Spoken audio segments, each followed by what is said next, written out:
En condiciones normales, cada persona tiene dos riñones, cuya función principal es filtrar la sangre y eliminar del cuerpo los desechos y el exceso de agua a través de la orina.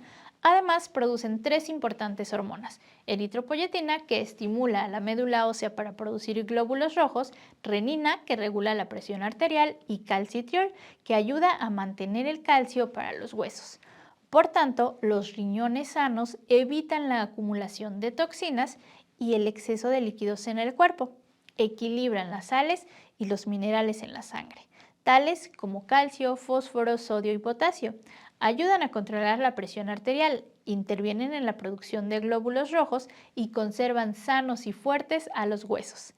Pero en este mismo momento, un fantasma letal recorre el mundo: la enfermedad renal crónica, un padecimiento de los riñones que se ha venido incrementando de forma alarmante en todo el planeta, a tal grado de que los hospitales están saturados de pacientes en diálisis y las listas de enfermos en espera de un trasplante de riñón sobrepasa por mucho a los donantes disponibles.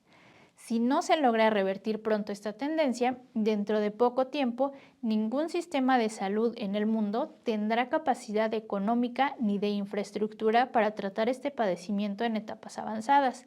Y por increíble que parezca, la solución a este monstruoso problema es relativamente sencilla, como veremos más adelante en este mismo video. La enfermedad renal crónica, llamada también insuficiencia renal crónica, se clasifica en 5 etapas con base en la intensidad del daño de los riñones. En la etapa 1, el daño renal es leve y potencialmente reversible. El paciente no percibe síntoma alguno, pero los estudios podrían mostrar de forma consistente proteínas en la orina, lo cual no es normal. En la etapa 2, el daño renal es aún leve, pero con un nivel de avance que podría ya no ser reversible. Sin embargo, hay muchas cosas que se pueden hacer para detener o retardar el daño a los riñones. Los síntomas en esta etapa podrían incluir presión arterial alta, proteínas en la orina, hinchazón de las manos o los pies e infecciones frecuentes de las vías urinarias. En la etapa 3, los riñones tienen daños leves o moderados que generalmente son irreversibles, pero con el tratamiento adecuado y ciertas modificaciones en el estilo de vida, muchos pacientes no progresan a las etapas 4 o 5. Es posible que se empiecen a percibir síntomas que pueden incluir, además de los mencionados en la etapa 2, orina espumosa o jabonosa por contener proteínas, orina más oscura que lo habitual por presencia de sangre, micciones con una frecuencia mayor o menor que la normal, debilidad y cansancio, sequedad o picazón en la piel, dolor en la parte baja de la espalda, calambres y dolores musculares y problemas para dormir. En la etapa 4, los riñones tienen daños moderados o severos. Los síntomas pueden consistir, además de los referidos en las etapas anteriores: anemia, dolores de los huesos, trastornos cardíacos, potasio y fósforo altos, pérdida de apetito, náusea, vómito, mal aliento, pérdida de peso, desnutrición y acidosis metabólica, es decir, acumulación de ácido en el organismo. Además, estos pacientes tienden a presentar moretones con facilidad o a sangrar durante un tiempo excepcionalmente prolongado después de una herida cortante o algún otro tipo de lesión.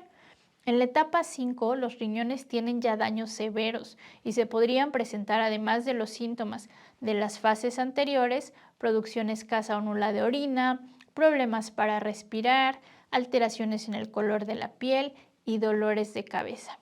Asimismo, si no se atienden, estos pacientes pueden evolucionar a encefalopatía urémica, un trastorno ocasionado por una disfunción cerebral que puede provocar confusión, letargo, convulsiones, coma y muerte. En esta etapa, los riñones ya han perdido más de 85% de su capacidad funcional y los pacientes necesitarán diálisis durante el resto de su vida o hasta que logren conseguir un trasplante de riñón. Y aún así, la supervivencia es considerablemente corta. Ahora, asómbrense, por desconcertante que parezca, en la mayoría de los casos la enfermedad renal crónica se puede prevenir y evitar, pues hasta en 70% de las veces se debe a hipertensión arterial y diabetes mellitus mal controladas. ¿Qué significa esto? Significa que para prevenir el desarrollo de la enfermedad renal crónica hay que tomarse la presión constantemente, en especial a partir de los 40 años de edad, y asegurarse de que se halle dentro de los niveles normales. La gran mayoría de las personas con hipertensión, es decir, con presión arterial alta, no presentan síntomas, de modo que la única forma de detectarla es mediante el aparato específico para ello llamado esfigmomanómetro. Por su parte, las personas diabéticas deberán hacerse las mediciones correspondientes y mantener cifras adecuadas de la glucosa sanguínea. La presión arterial alta es la causa principal de la insuficiencia renal crónica, pues lesiona los vasos sanguíneos de todo el cuerpo, lo que reduce el suministro de sangre a los diferentes órganos, entre los que se incluyen los riñones. Y entonces estos dejan de eliminar los desechos y líquidos sobrantes de la sangre, lo cual aumenta todavía más la presión arterial. Por tanto, la hipertensión es tanto una causa como un resultado de la enfermedad renal. La presión arterial normal en las personas mayores de 18 años es de 120 sobre 80 milímetros de mercurio. Una presión arterial de 140 sobre 90 o más se considera alta. Con el propósito de evitar daño renal, se debe mantener una presión por debajo de 130 sobre 80 milímetros de mercurio. Para ello, el Instituto Nacional del Corazón, los Pulmones y la Sangre recomienda remedios naturales, cambios en el estilo de vida y medicamentos. Respecto de los remedios naturales, en este canal tenemos varios videos sobre el tema, de modo que les recomendamos darle una revisada para su análisis. Les serán de enorme utilidad. En cuanto a los cambios en el estilo de vida, se aconseja lo siguiente: reducir el consumo de sal, de alimentos ultraprocesados o con aditivos de fosfato y de bebidas azucaradas. Consumir frutas y vegetales frescos, cereales y productos lácteos descremados. Hacer por lo menos cada tercer día unos 30 minutos de actividad física moderada, como caminar, bailar, realizar tareas del hogar, andar en bicicleta o nadar. Reducir o mejor aún eliminar el tabaquismo y el consumo de alcohol y mantener el peso corporal en un nivel cercano al normal.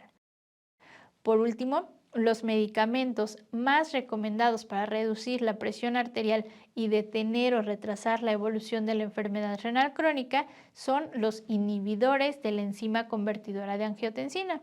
Por ejemplo, captopril y enalapril, y los antagonistas de los receptores de la angiotensina 2, como los sartán, telmisartán, etc. Además, según el caso, el médico podría recetar adicionalmente un diurético u otros medicamentos.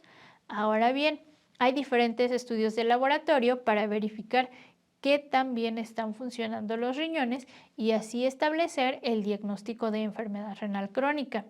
Los principales de ellos son la tasa estimada de filtración glomerular y la determinación de proteínas en la orina. La tasa estimada de filtración glomerular es un análisis sanguíneo que mide la cantidad de sangre que los riñones filtran por minuto. Los valores altos indican que los riñones están funcionando bien, mientras que las cifras bajas revelan que no están funcionando tan bien. Así, en la etapa 1 de la enfermedad renal crónica, el paciente tiene una tasa estimada de filtración glomerular de 90 mililitros por minuto o más, en la etapa 2 de entre 60 y 99 mililitros por minuto, en la etapa 3 de entre 30 y 59 mililitros por minuto, en la etapa 4 de entre 15 y 29 mililitros por minuto y en la etapa 5 de menos de 15 mililitros por minuto. Otro signo de enfermedad renal crónica es la proteinuria, es decir, la presencia de proteínas, generalmente albúmina, en los exámenes de orina. La presencia de más de 30 miligramos de proteínas por gramo de creatinina en muestras sucesivas de orina es un signo de enfermedad renal crónica. Las altas concentraciones de proteínas en la orina confieren a esta un aspecto espumoso o jabonoso. El diagnóstico precoz de proteinuria puede ayudar a intervenir de forma temprana para reducir el riesgo de insuficiencia renal progresiva. En resumen, la proteinuria persistente es un signo de lesión renal y constituye, junto con la tasa estimada de filtración glomerular, la mejor estrategia sobre la que se sustenta el diagnóstico y pronóstico de la enfermedad renal crónica. No obstante, el análisis de la creatinina sanguínea también puede formar parte de un chequeo periódico, si el médico lo considera pertinente. El rango normal de creatinina sérica para hombres adultos es de 0.74 a 1.35 miligramos sobre decilitro y para las mujeres adultas de 0.59 a 1.04 miligramos sobre decilitro. Como se ve, un nivel alto de creatinina podría significar que los riñones no funcionan como deberían.